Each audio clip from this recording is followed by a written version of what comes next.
السلام علیکم ورحمۃ اللہ وبرکاتہ۔ میں ہوں آپ کا خادم عبدالمجید اور آپ دیکھ رہے ہیں میرا چینل بزم عملیات۔ دوستو، آج کا ٹاپک ہے ہمارا رجعت کا مفہوم، علامات اور اس کا علاج۔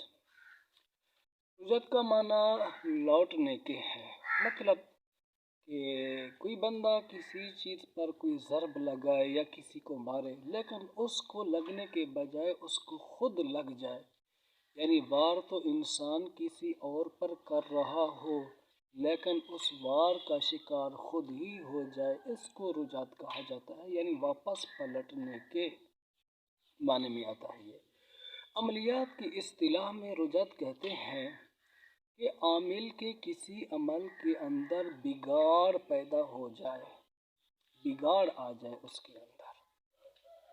مثال کے طور پر کوئی عامل عمل کر رہا ہو، یا تو وہ پاگل ہو جائے یا مر جائے، یا پھر اس کے حالات، اس کے معاملات کے اندر بگاڑ پیدا ہو جائے، اس کو رجعت کہا جاتا ہے عملیات کی اصطلاح کے اندر۔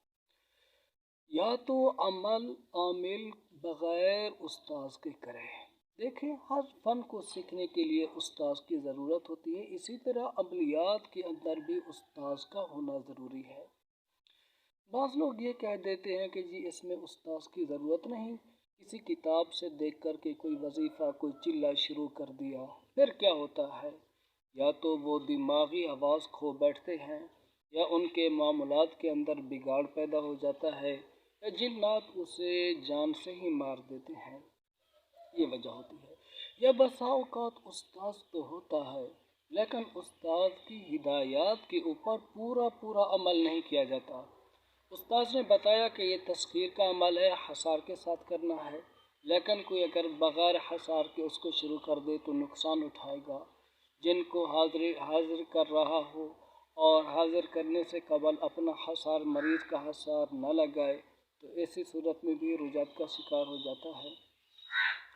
تو بغیر استاذ کے یا استاذ کی ہدایات کو ٹھکرا کر کے عمل کرنا، یہ عامل کے لیے نقصان کا باعث بن جاتا ہے۔ تو ہر چیز کے اصول و ضوابط ہیں، ہر فن کے، تو اس فن کے بھی اصول و ضوابط ہیں۔ بغیر استاذ کے کوئی عمل نہ کیا جائے اور استاذ کی ہدایات کے اوپر پورا عمل کیا جائے، پھر رجعت نہیں ہوتی ہے، پھر آدمی رجعت سے بچ جاتا ہے۔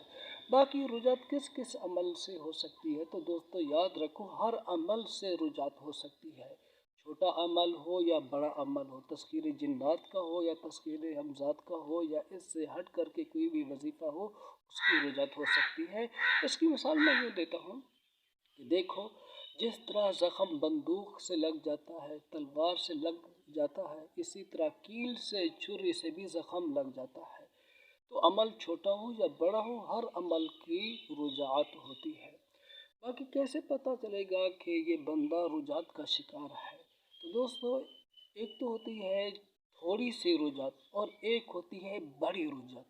بڑی رجعت کیا ہوتی ہے؟ اس کے اندر عامل کلی طور کے اوپر کیا ہو جاتا ہے؟ پاگل ہو جاتا ہے، نہ اس سے دین کا پتہ، نہ دنیا کا پتہ، نہ کھانے کا پتہ، نہ پینے کا پتہ، نہ سونے کا پتہ، کسی چیز کا اس کو پتہ نہیں ہوتا، اس کے دماغی حواس بالکل ختم ہو جاتے ہیں۔ یہ بڑی رجعت ہوتی ہے جنات کو تابع کرنے کے حوالے سے یا حمزات کی تسخیر کے حوالے سے۔ کسی عمل کے اندر کوئی کمی کوتاہی ہو گئی تو پھر یہ اس طرح کی رجعت ہو جاتی ہے۔ دوسری رجعت ہوتی ہے معاملات کے اندر کچھ بگاڑ آ جاتا ہے، یعنی آپ ایک کام سیدھا کرتے ہیں، پھر ہوتا اس کا عکس ہے، وہی کام آپ کا پھر الٹا بن جاتا ہے۔ کسی کو تویز دیا، کسی کو نقش وغیرہ دیا، کسی مریض کا علاج کیا تو خود متاثر ہو گئے یا گھر والے متاثر ہو گئے، یہ ہوتا ہے معاملات کے اندر بگاڑ۔ عامل کا پھر کوئی بھی معاملہ صحیح نہیں بنتا جب تک کہ وہ اپنا علاج نہ کرائے۔ تو یہ ہوتی ہیں رجعت کی علامات۔ عاملین کے ساتھ خلوت پسندی ہو جاتی ہے، ہر وقت غصہ ہی غصہ، کسی کی بات اچھی نہیں لگتی ہے، تو ایسے عاملین حضرات پھر رجعت کا شکار ہوتے ہیں۔ پھر اب رجعت کا علاج کیا ہے؟ تو دوستو، رجعت کے علاج کے لیے سورۃ الانشقاق مجرب ہے۔ سورۃ الانشقاق پوری مکمل لکھ کر کے تیل میں ڈالیں اور سر کے اوپر مالش کی جائے صبح و شام، ٹھیک ہے؟